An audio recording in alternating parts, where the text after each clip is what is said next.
little different than all the rest.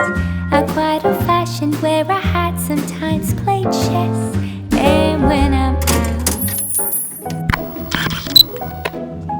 Hi, I'm Shrey. I'm a clay and miniature artist. This year in January, I started making clay charms using homemade clay, which is also known as cold porcelain clay. Unlike polymer clay, cold porcelain clay doesn't need to be baked. It is something that hardens over time when it's exposed to air. So it's pretty similar to air dry clay. Now, since I'm a small business owner, I have to create multiple different colorful characters on a very regular basis for my shop updates. And if you're a clay artist who uses homemade clay, you know how difficult, painful, as well as time consuming it can be to color even a small piece of clay. Now, just to give you an example, here is a character that I make on a very regular basis for my shop update. Her name is Stu and she is a witch for my miniature clay village. Now, to make a tiny Stu here, I have used about 7 to 8 different kinds or different colors of clay. And like any other homemade clay artist out there, I used food colors, soft pastel colors, as well as acrylic colors sometimes, and colored these small pieces or bits of clay while sculpting the character. It wasn't just only painful for my hands because they used to get cramps, but also very messy. My table, my workspace, my hands, everything would become messy. As a result of which, just to sculpt this tiny Stu here, I took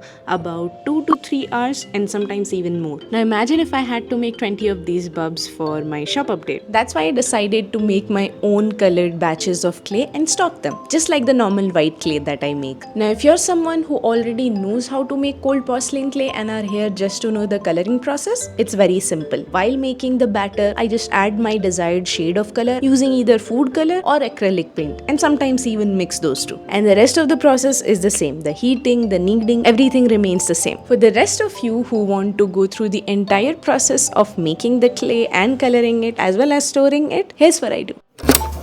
The quantity of all the ingredients listed here are for making approximately 450 to 500 grams of cold porcelain clay. I start with 1 cup of cornstarch and add 1 cup of PVA glue to it. I mix them in the same non-stick pan in which I'll be heating the mixture just to avoid using more than one utensil because, well, I'm a bit lazy. Once I get rid of all the lumps and air pockets, I add 2 spoons of vinegar and 2 spoons of colorless oil and mix them once again. Now this is the stage where I add the color. I use 2 types of colors, acrylic paint or liquid food color. For me, there is no such preference. I just add whichever one is available at that moment because both give the same quality of result to me. I also sometimes mix and match the food color along with the acrylic paint to get a desired shade of color. Now, achieving pastel color is much easier than achieving the darker vibrant colors because for pastel effect, I only need a small amount of paint or liquid. However, for the darker and more vibrant ones, I have to add 5 to 6 times of more paint than I had added for making the pastel color. I won't really give any measurements of how much color you have to add because it's subjective and depends on what kind of an end result you want. So remember, less color for pastel look and more color for vibrant look. I would advise while mixing the paint, just go for a very lighter version of whatever color that you exactly need. Because when you heat it up, it automatically becomes a little darker than what it looked like when you were mixing the batter. Now, in case your mixture looks way too light in color, don't worry because it's mostly due to the quality of paint or food color. If your paint is highly pigmented, then it will be easier to get the vibrant color because you'll need just a tiny bit of a paint. Now, once I get my desired shade of color, I start cooking the clay. Many people heat the clay in a microwave, but I personally prefer doing it on a gas stove. I think that gives me more control over when to remove the clay from the heat. Now this is the point where most of my mistakes happen, so I try avoiding a few things. First one is lumps. If I don't stir the mixture continuously, the clay becomes unevenly cooked with some hard lumpy parts and some sticky wet parts. So I have to make sure that no part of the mixture stays in contact with the pan for way too long. So only stirring won't help, you just have to keep on rolling and twisting it too. Second is overcooking. If you keep the clay for way too long on the heat, it will eventually overcook and result in cracks during and later on the process. I wait till the outer layer of the clay stops sticking to the pan. At this point, I turn off the flame and keep squishing and mixing the clay for 30 seconds to 60 seconds while the pan is still hot. Once done, I sprinkle a lot of cornstarch on a clean platform and put the clay on top of it. I prefer kneading the clay while the inner part is slightly undercooked and warm because this helps me get a smoother texture and avoid cracks in the later stage. So it's better to have a slightly undercooked clay than overcooked one. I'm using my hands because I'm used to the heat, but I would request you to use gloves because you'll end up getting burn marks if you're not used to the heat.